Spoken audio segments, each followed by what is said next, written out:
ԱՄՆ-ն հստակ ուղերձ հղեց Սյունիքի մարզի հարցով։ Մեր քաղաքական մտքից ու խիզախումից է կախված ամեն ինչ։ Պարոն Հայրապետյան, ԱՄՆ-ի կողմից ցեղասպանության ճանաչումը ինչ հեռանկարներ է ստեղծում Հայաստանի համար, մասնավորապես անվտանգության առումով։ Հայրապետյան, Հայաստանի համար ԱՄՆ կոնգրեսի զույգ պալատների, ապա եւ նախագահ պարոն Բայդենի կողմից հայոց ցեղասպանության ճանաչումը ոչ այնքան անցյալին, որքան ներկային եւ ապագային վերաբերող ուղերձ էր։ Ըստ այդմ ԱՄՆ-ն իրոք ստանձնում է մեր պետության անվտանգության մի ամենակարևոր չափաբաժին, այն է զսպաշապիկ դեպի Հայաստան ուղղված թուրքական ախորժակի դեմ։ Այլ հեռանկարների մասին վաղ է խոսելը, քանի որ այժմ բացառապես մեր քաղաքական մտքից եւ խիզախումից է կախված, թե ինչպես կօգտվենք ընձեռված հնարավորությունից։ Հարց. Տեսակետ կա, որ ԱՄՆ վարչակազմը ձգտում էր չմիջամտել Լեռնային Ղարաբաղում հակամարտությանը, բայց հիմա դառնում է լիարժեք խաղացող տարածաշրջանում եւ տարածում է իր ազդեցությունը ոչ միայն Սիրիայի քրդերի, այլ նաեւ Ղարաբաղում վիճելի տարածքների վրա։ Համամիտեք, Հայրապետյան, թույլ տվեք մի փոքր չհամաձայնել։ ԱՄՆ-ն բացի 2020 թվականի նախընտրական Թրամփյան մի կարճ ժամանակահատվածի միշտ էլ ակտիվ դերակատարում է ունեցել ԼՂ հակամարտության հարցում։ Ավելին, ոչ թե Թուրքիայի հետ այժմյան որոշ եւ շտկելի հակասություններն են պատճառը, որ ճանաչվեց հայոց ցեղասպանությունը, կամ ՀՀ-ում ԱՄՆ տիկին դեսպանը այցելելով Սյունիք հստակ ուղերձ հղեց, թե դա ՀՀ անկապտելի սահմանն է ԱՄՆ-ի համար, այլ համաշխարհային միակ գերտերության արժեքային համակարգը։ Մենք հաճախ ենք մոռանում, որ ԱՄՆ-ն իր ստեղծման օրվանից ցայսօր իդեալներ եւ անսակարկելի արժեքներ ունեցող տերություն է, ի տարբերություն գաղափարազրկության բավիղներում դեգերող Ռուսաստանի։ Թերևս խնդիրն այն է, որ ԱՄՆ-ն հիմա նոր թափ կհաղորդի Մերձավոր Արևելքում եւ Հարավային Կովկասում իր ակտիվությանը, քանի որ օգտվելով Թրամփի վարած փափուկ քաղաքականությունից, ռուսներն ու թուրքերը որոշել էին, որ արդեն դրության տեր են եւ կարող են իրենց ցանկացածն անել պետությունների եւ իրավազրկված ժողովուրդների ճակատագրերը որոշելիս, ինչը մեկ անգամ արդեն արել էին ուղիղ 100 տարի առաջ։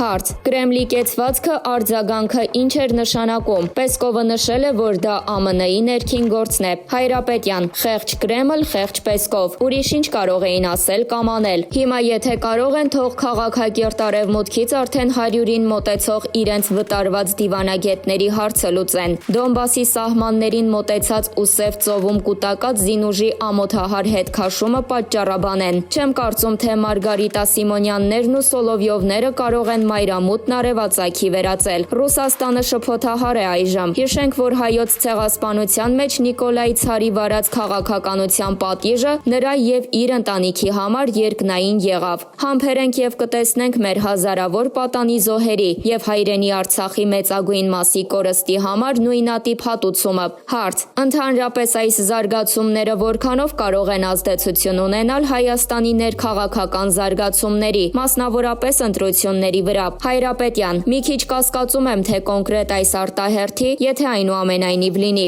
ժամանակ լուրջ ազդեցություն կունենա ԱՄՆ-ի եւ Ֆրանսիայի կենսաբեր ակտիվությունը, քանի որ Ռուսաստանն այստեղ կենաց մահու կռիվ է տալու եւ նոր խորհրդարանը եւս կազմվելու է բացառապես ռուսական ազդեցության գործակալներից, բացահայտ կամ քողարկված, եթե չհաջողվի բեկում մտցնել մեր քաղաքական մտքի, պետության քաղաքական օրակարգի, տեսլականի առաքելության մեջ։ Նախարար Զարիֆի հայտարարությունների հրապարակումը Իրանի թշնամիների ձեռքի գործն է, հայտարարել է այդ երկրի նախագահ Հասան Ռոհանին, որը մի քանի ամիս անց թողնում է նախագահի պաշտոնը։ Ընդ որում նախագահի պաշտոնի համար պայքարի հավակնորդներից էր նաև հենց արտգործնախարար Զարիֆը, որպես ռեֆորմիստների թևի ներկայացուցիչ։ Հասան Ռոհանին, որ 2 ժամկետ պաշտոնավարեց հենց այդ թևից, պետք է թողնի պաշտոնը։ Իրանում սպասվում է բավականին սուր պայքար։ Դրան ընդառաջ նախարար Զարիֆի հայտարարությունների հրապարակումը իսկապես լրջագույն իրողություն է, որը կարող է բերել շրջադարձերի։ Հասան Ռոհանիի գնահատականն այդ համատեքստում բավականին ուշագրավ է իր տողատակով։ Նա ոչ թե Զարիֆի հայտարարություններն է քննադատում, այլ քննադատում է դրա գաղտնազերծումը, ինչով բավականին նուրբ տողատակով իր հավանությունն է հայտնում նախարարի այդ հայտարարություններին։ Ավելին, թերևս կասկած չկա, որ Մոհամմադ Զարիֆը մեծ հարցազրույցը տվել է հենց Հասան Ռոհանիի հետ համաձայնեցված, նախապես թերևս ճշտելով նրա հետ սլաքները։ Այդպիսով Ռոհանիի արձագանքը եւ խորհրդային տրամաբանությունը խոսում է այն մասին, որ Իրանում սկսվել է բավականին մեծ խաղ, էական խաղադրույքով, որը իր ազդեցությունը կարող է թողնել ամբողջ ռեգիոնի վրա եւ ընդհուպ աշխարհաքաղաքական զարգացումների համատեքստի։ Փաստացի իրանյան ներքաղաքական երկնակամարում բավականին թափանցիկ ձևով դրվում է ԱՄՆ-ի հետ միջուկային գործարքի հանգամանքը եւ բացվում դրա տարիների տողատակը։ Սա էական հանգամանք է։ Այդ քննարկումները իհարկե մի կողմից կարող են խթանել հարցը փակուղի տանելու միտումներ, մյուս կողմից սակայն առերեսվելով իրանյան հանրությանը առանցքային շերտերի հետ, կարող են Իրանը դուրս բերել ԱՄՆ հետ շփումների նոր հարթություն եւ բեկում ապահովել ԱՄՆ-Իրան բանակցային գործընթացում, որ նախագահ Բայդենի պաշտոնամուտից հետո սկսվել է Վիեննայում։ Բանն այն է, որ այդ գործընթացի հաջողությունը էական նշանակություն ունի նաեւ Հայաստանի համար, ոչ միայն տնտեսական հնարավորությունների, այլ նաեւ քաղաքական եւ անվտանգային էֆեկտի տեսանկյունից։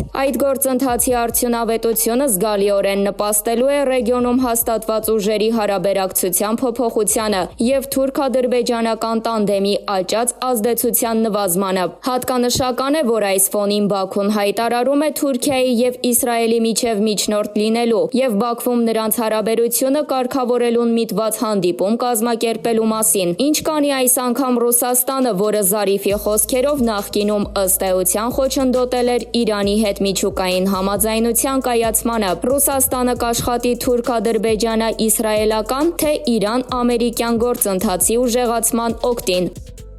Լղի մի մասին խոսողը հայ ազգի թշնամին է։ Միակ խնդիրը պետք է լինի Արցախի հանրապետության վերականգնումը 1994 թվականի սահմաններով ու ստատուսով։ Պարոն Հայրյան, հրադադարի հաստատումից ամիսներ անց ինչ վիճակում են գտնվում Հադրութից եւ Արցախի այլ բնակավայրերից տեղահանված անձինք։ Հայրյան, իրավիճակը շատ վատ է եւ հոգեբանական առումով եւ սոցիալ-տնտեսական։ Մենք Արցախի բոլոր բնակավայրերից տեղահանվածների հետ շփվում ենք։ Նախ գրեթե բոլորը ցանկություն են հայտնում վերադառնալ Արցախ, բայց բոլորն անխտիր ուզում են վերադառնալ հենց իրենց բնակավայր։ Արցախի ուրիշ բնակավայր վերադառնալու ցանկություն հայտնողները քիչ են։ Ինչու, որովհետև նախ կա քաղաքական հարց։ Այսօր փաստացի Արցախ ելում ու տանելու որոշումը ռուսների ձեռքին է, ու նրանք հայտարարում են, որ իրենք ժամանակավոր են այնտեղ։ Ռուսաստանն ամենաբարձր մակարդակով հայտարարում է, որ Արցախն Ադրբեջան է։ Ալիևը չի թաքցնում իր նկրտումները, որ Ղարաբաղը պետք է ամբողջությամբ պատկանի իրենց։ Հայկական քաղաքական մտքի կողմից ոչ մի պատասխան չկա։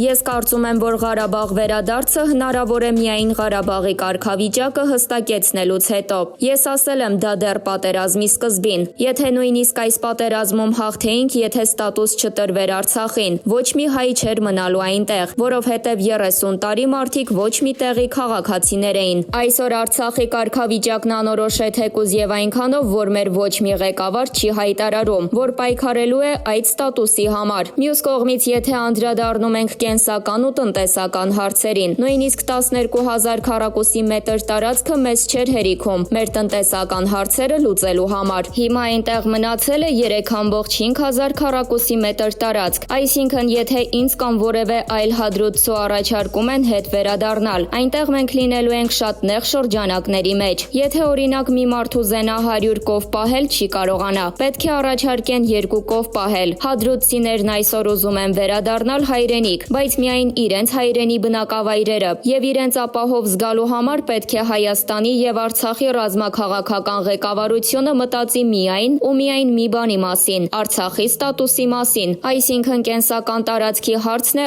այս պահին կարևոր։ Դրան գումարած այն, որ քաղաքական իմաստով անորոշություն է։ Օրինակ այսօր խոսում են բնակարանաշինության մասին, որ մարդկանց պետք է բնակարանով ապահովեն։ Ես հարց եմ բարձրացրել։ 6 ամիս առաջ մենք բոլորս բնակարան ունեինք, չունեինք բանակ, որ պահեր այդ բնակարանները։ Հիմա ինչու եք բնակարան կառուցում, որ նորից տանք ադրբեջանցիներին։ Հետաքրքիր է, 6 ամիս է մեր ղեկավարությունը ոչ բանակաշինությունից է խոսում, ոչ երկրի անվտանգությունից։ Ընդ որում խոսքս երկու հանրապետությունների ղեկավարության մասին է։ Հադրութցիների օրինակով տեսնում եմ պետական մտածողության բացակայությունը։ Այս դեպքում ես նորից եմ ասում, առաջ է գալիս համայնքով այլ երկիր տեղափոխվելու ու ապաստան խնդրելու գաղափարը։ 6 ամիս է անցել, անընդհատ ինչ-որ մարդիկ ինչ-որ մարդկանց մեղադրում են դավաճանության մեջ։ Ես կասեմ, հենց դուք եք այդ դավաճանությունն անում, որ մինչև հիմա դավաճան եք ման գալիս։ Փոխանակ երկրի ապագայի մասին մտածեք։ Այսօր մի սոսկալի բան է կատարվում։ Արցախի հանրապետության ստատուսից խոսելու փոխարեն ասում են՝ գոնե լղիմը վերականգնենք։ Իսկ միթե լղիմը ճանաչված է։ Արցախի հանրապետությունը ճանաչված չէր, բայց հանրահայտ էր ամբողջ աշխարհում։ Լղիմի տեղը ոչ մեկ չգիտեր։ Լղիմը ժամանակին Ադրբեջանի ու սովետական ղեկավարությունն այնպես են գծել, որպեսզի այնտեղ հայ ազգն իրեն երբեք ապահով չզգա։ Այսինքն լղիմը հատուկ մտածված մի բան էր, որպեսզի հետագայում եւ Հայաստանին թուլացնեին եւ Ադրբեջանի դեմ օգտագործվեր։ Այսօր լղիմի մասին խոսողը չի կարող հայ ազգի բարեկամը լինել, եւ երբ այդ մասին խոսում են Արցախի եւ Հայաստանի ռազմաքաղաքական վերնախավը, ես նորից սկսում եմ կասկածել, թե այս մարդիկ ինչ են անում, ձգտում են դուր գալ ռուսներին։